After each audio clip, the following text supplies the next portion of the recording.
So go ahead, Dan. Okay. Boy, I'm not sure where to start. I had all kinds of ideas that popped in.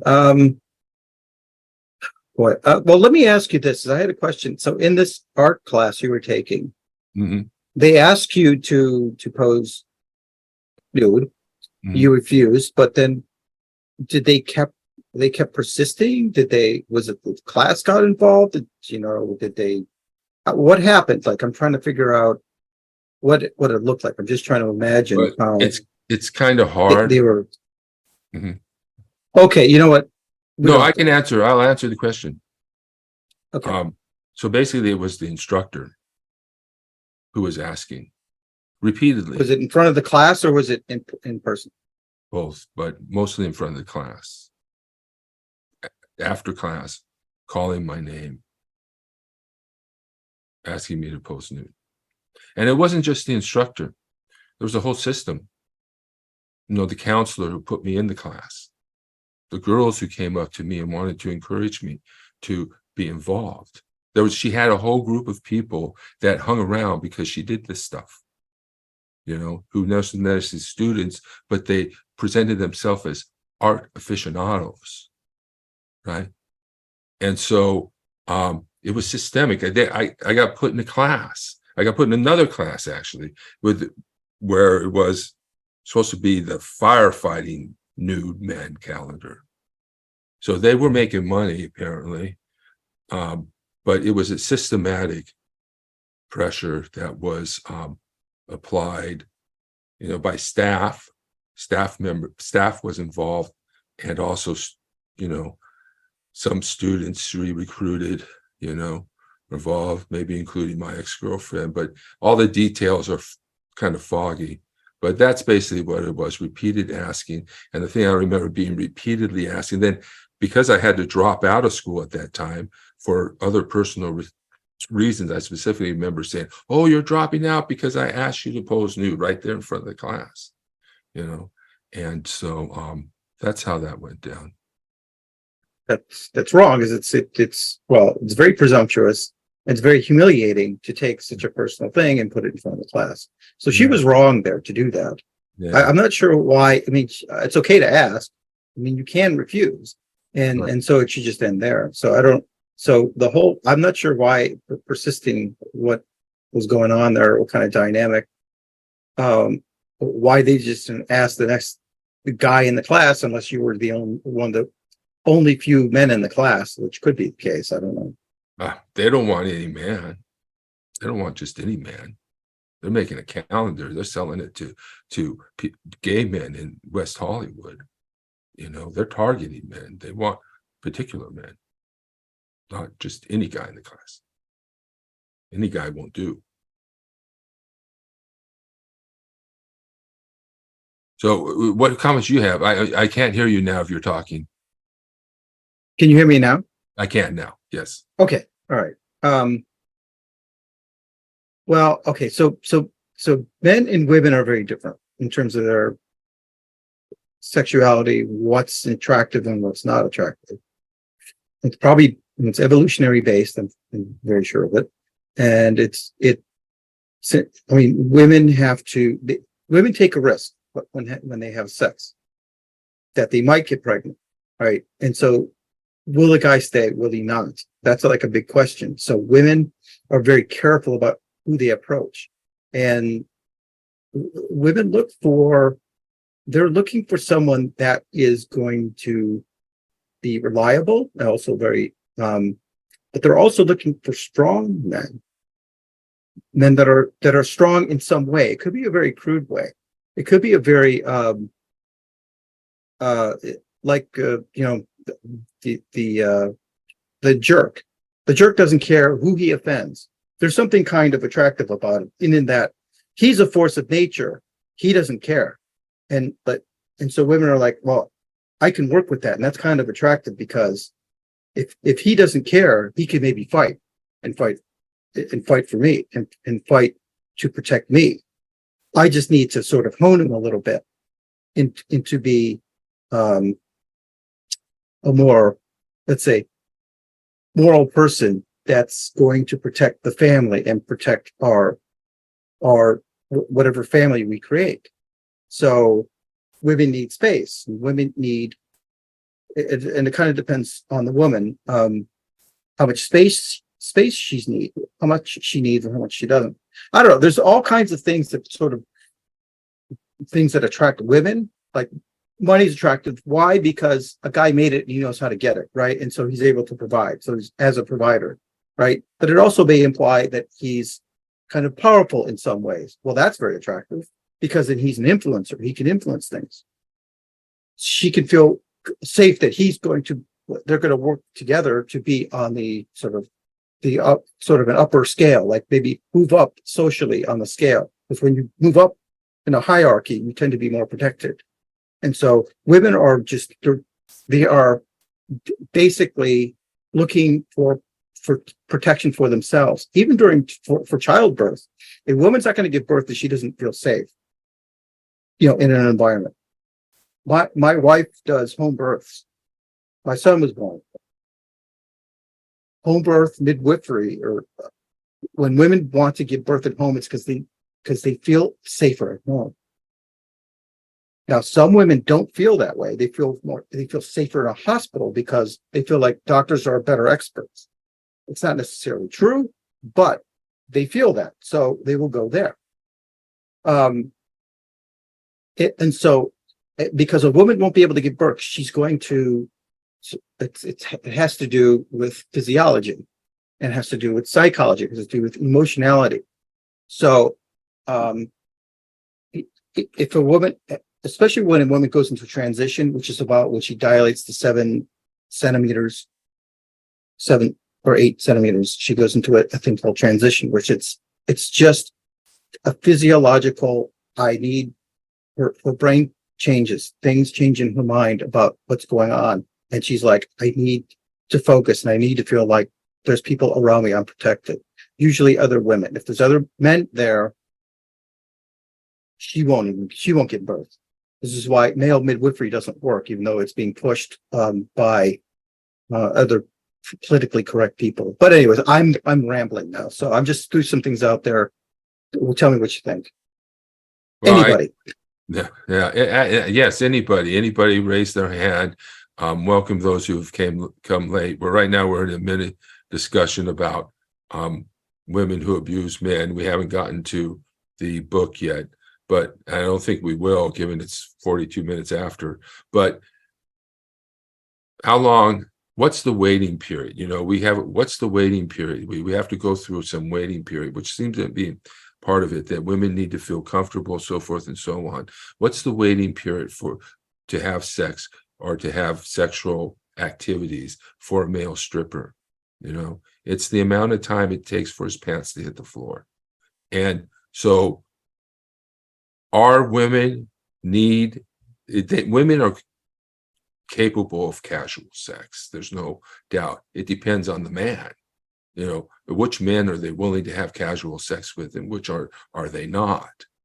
And there's a lot of this story about women and their nature and how they need provision and protection, right? But this is over the top. This is not that. Not in this society. Certainly it may come from a Neanderthal era type of ancient era sexual evolution. But if we think about it, most women don't need a man for money, and yet they still cannot countenance a man who makes less than them. And they will deny this, but it's true in many ways. And maybe some women will. I know my mother married a guy who made less than her, who had less than her, invited him to live in her home.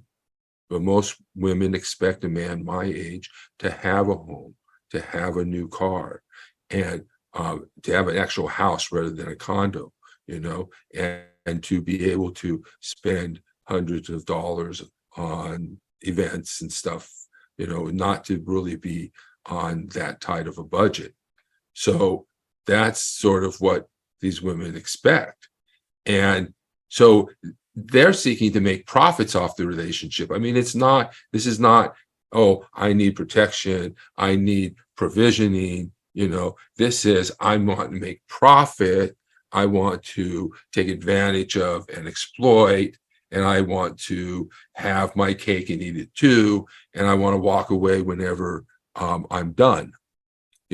So there's not really, it's not a parity between the need for protection and provision and the actual things that women are doing and demanding to take advantage of and exploit men for their money. Does that make well, sense? women statistically tend to marry at their level, sociologically or hierarchically speaking, and up, and men tend to marry women at their level or below. So that's a real phenomenon statistically Mhm. true, Yes, but aren't these it kind of makes cultural sense. norms? What's up, Brendan? Aren't these cultural norms though? Like, for example, obviously African American, and Right. our communities, for the most part, a lot of women marry at their economic level or that. Okay, what did you say there, Brendan? Most women in your community? Is Yeah, yeah, marry at their economic level or underneath their economic level. Yeah. You know what Yeah, I mean? So in other words, it's more sisters that have degrees than there are brothers that have degrees.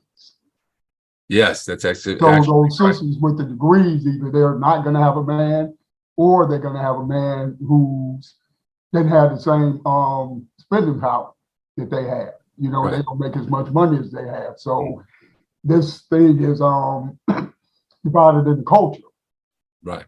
more than it is just this. I don't know if it's cultural. I think it's more biologically based. Women who are CEOs at the top of their professions in terms of, say, being a lawyer at a law firm tend to be single. The men at the top tend to be married and tend to have families. Women feel safer with the man that can be that kind of aggressive go-getter and provide for the home, even though he's away a lot. Now, not all women go with that and don't like it, and it puts a lot of hardships on the family because the guy's away for so long, and it sort of eats at the marriage. But women tend to that if you just reverse the roles, the woman's the go-getter and is the one that tends to go to the top of the organization in, let's just say, in corporate life or whatever, or in government, doesn't matter, tend to be single. And it's because they're spending their time not being able to help foster the relationships because they're so embedded in their career, but but statistically speaking, they tend to be very miserable in that. It's a very lonesome thing. A lot of women just drop out after that point. Like when they hit like 29 or 30, they're like, wait, what the hell am I doing? I'm single, I have no prospects, and I'm making a lot of money. That's great, but there's something more missing here. And so there's a lot of women who will chase that career and they have deep regrets when they figure it out too late that this is the thing that doesn't make them happy. Women love to foster relationships. Women are interested in other people. Men are interested in things. And therein lies the real difference between men and women. No, it's one of the differences. Just like a lot of others. But I don't know. I'll throw that out there and let you guys choose. So what I would say, and ladies too. Yeah, in response to both of you, is that I understand, black men were obviously terribly oppressed, and they had low paying jobs if they could get a job at all. But Black women were always employable. Black women could always work in domestic service, and they did, right? So my mother wasn't domestic, right? But she made more money than both of her husbands. Right. Right. And the second husband, he became a fireman. Right. At the So, time so of their divorce, she was still making more money than him, though. right, right. So, yeah. So this is modern times. So this is more modern times. Back in days of after slavery, post slavery, the black men were downtrodden, but women could work. Women could make money. So this sort of idea that black women will marry black men who don't make as much money, because there's this understanding, in a sense, that there's been oppression. Now, that's not going to always the case, and certainly there are a lot of black women out there who are trying to make a living off of men, and in one way or another. Absolutely. Yeah. But I can see why in the black community there might not be as much. They've gone a little further than right now. Women are still in their hypergamous type of ways that they're unconscious about and not aware of, and so they can't marry somebody who makes less of them. So they can't marry anybody because they make more than most men, or so.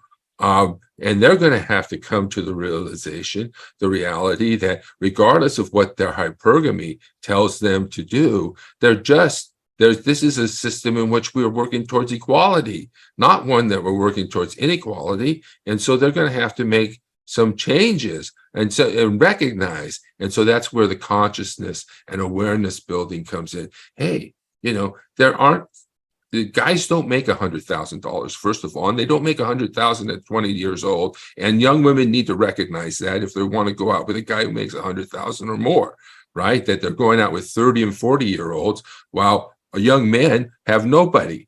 Young men are celibate. Young men have no affection, no love, because all the women are trying to hit the jackpot. Mm-hmm. And so, but the main thing here is that women are going to have to come to a point where they recognize, and just like I have a girlfriend here, that one of my girlfriends here, who's older than me, has more than me, makes more than me. And the question is she inviting me into a real relationship when she doesn't want to introduce me to her family, when he has a separate life where she's single and available, where she can make, but she wants me to be exclusive with her. Of course, they all want you to be exclusive, but they all are still playing their hypergamy game.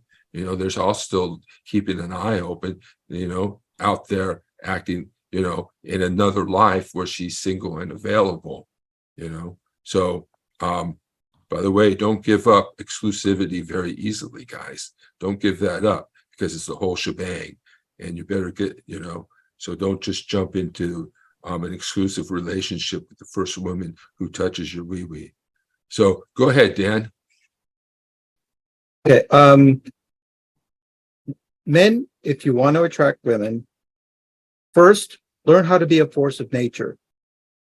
Learn how to assert yourself, learn how to break things, destroy things, and learn how to build things. Be a force of nature. Be a person who can be able to influence your world. Be a leader. Take a passionate stance on something, and then go after it with abandon. The only thing you're going to have to learn, once you've learned how to be a real force in nature, then learn how to temper it. Learn how to use that, because you can use that to truly destructive and evil ends. So learn how to blunt that force, or see to put your sword away when you need to, and learn how to do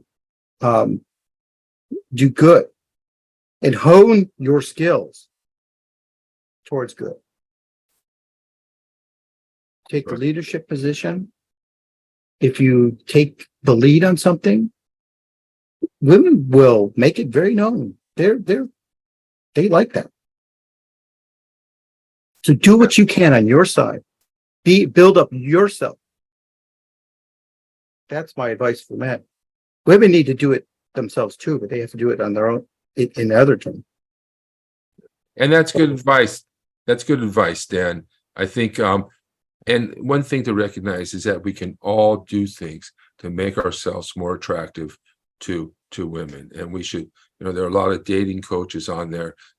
Lose some weight, go to the gym, exercise, take care of yourself, wear clothes that fit, wear nice clothes, um, as best you can, do the best you can with what you've got.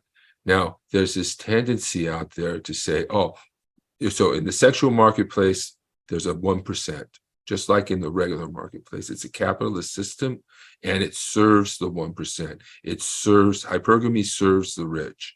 That it's women who might want on the day want to talk about equal rights and helping the poor and helping the animals, and in the evening they want to go screw the 1% and serve the 1%.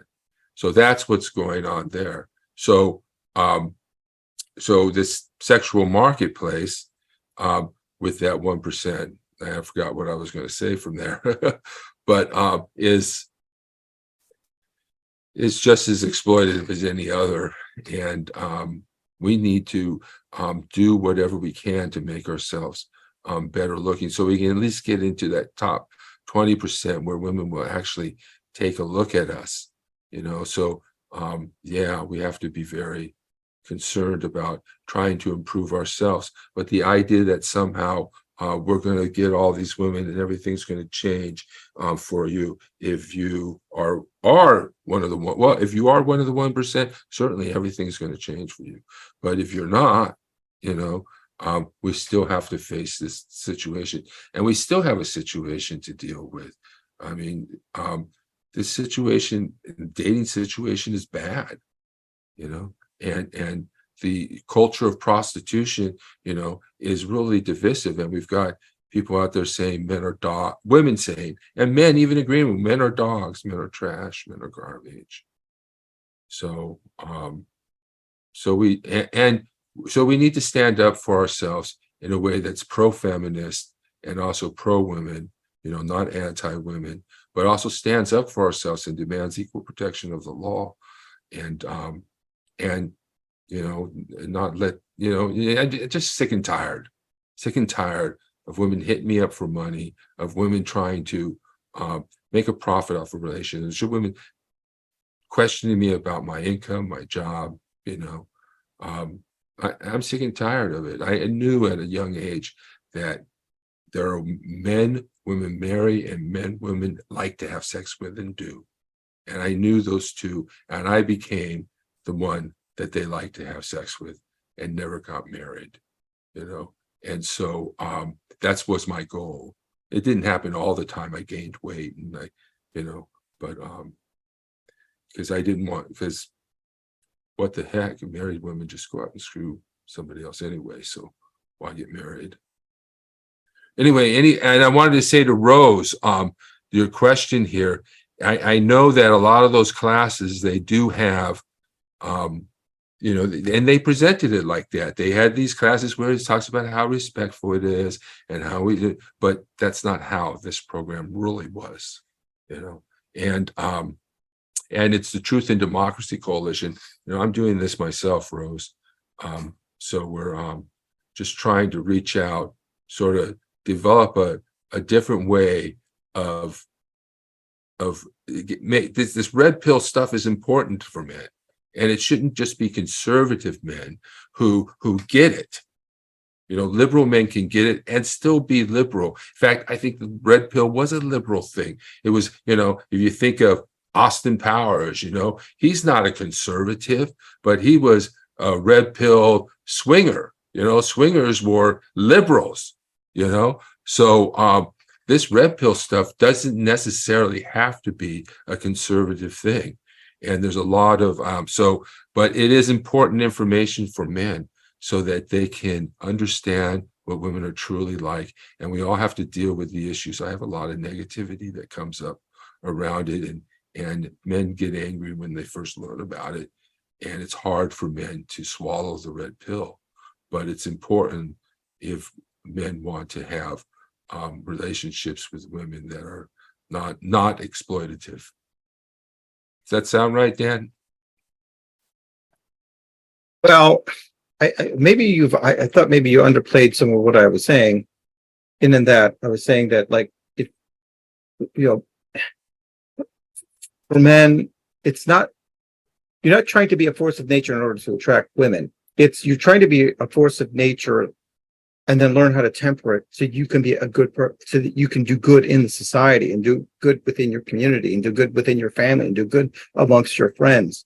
And then from there, it's like the target is not to attract women. The target is just to be good, do the thing that you want to be good at or you're passionate at.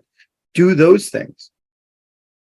And if you get your life in order, if you're able to sort of carve a niche for yourself, women will be attracted to that.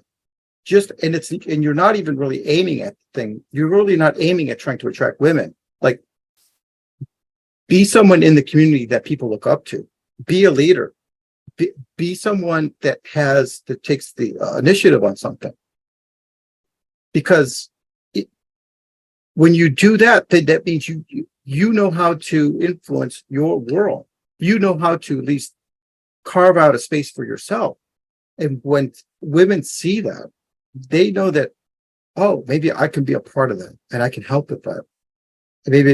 And help hone him in he's kind of a destructive. Young women tend to like men that are kind of, they can act like jerks. They can act, really arrogant or whatever, in the 20s or whatever. And it's like women are attracted because the guy has something, like he pushes, he's aggressive, he knows how to do. But it's like, if I could rein him in, this happened to my brother. My brother was out of control. My older brother, he was a tyrant. I in a family with three boys, I was the middle child, and my brother was a tyrant, and he was merciless until he met his future wife. His future wife, I couldn't believe. I fought him. My younger brother and I, he pit us between my younger brother and I. Sometimes my younger brother and I teamed up on him, but then he would like break that up and and like give harsh punishments. And then like he would try to manipulate one against the other. And it's like, and then he tried to do this against the parents until he met his future wife. His future wife was like, "You're not doing that." And he listened to her because he loved her. They loved each other very much. So like women have a civilizing effect on men. And that's the precise role, I think, for women is that they can do great good, but you also have to be rooted in good. That takes a good upbringing. It takes good insight. And it's also, I don't know. This country, the only way within the context of a virtuous and moral society.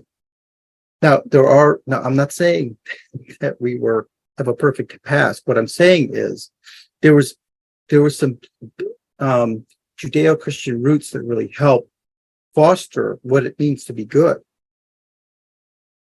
So and I think you're right about that we need to focus on being men and doing good in the world and being leaders in our communities. And that's what my match profile talks about. Being a leader in the community. And I think women are attracted to that, depending on what you're doing, of course.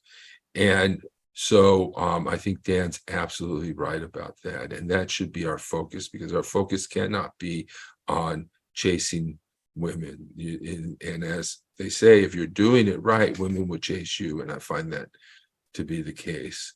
But yeah, and we have to focus on that, because basically, women are, don't put your life in the hands of a woman, you'll be disappointed. So try to do something good with your life, and the women will come. I put this sign in front of my bedroom, Temple of Love, in the hope that if you build it, they will come. So, yeah, that's good advice. Thank you, Dan. So we've run out of time. Thank you, everybody, for coming. Sign up for our next group. I'm gonna put those links back in the chat. Let's see if I still have them here. No, I don't. All right. So try and register at tinyurl.com/redpillmen, and also register for our group to hold a remembrance ceremony in Whittier on January 6th next year, our planning committee. And that's at tinyurl.com/Jan 6th, 2024. I want to thank everybody for coming. Thank you, Dan, for being on the show and for sharing your insights with us. And thank you, everybody, for coming. Sure, anytime. Yeah, and thank you, everybody, for coming and participating in this.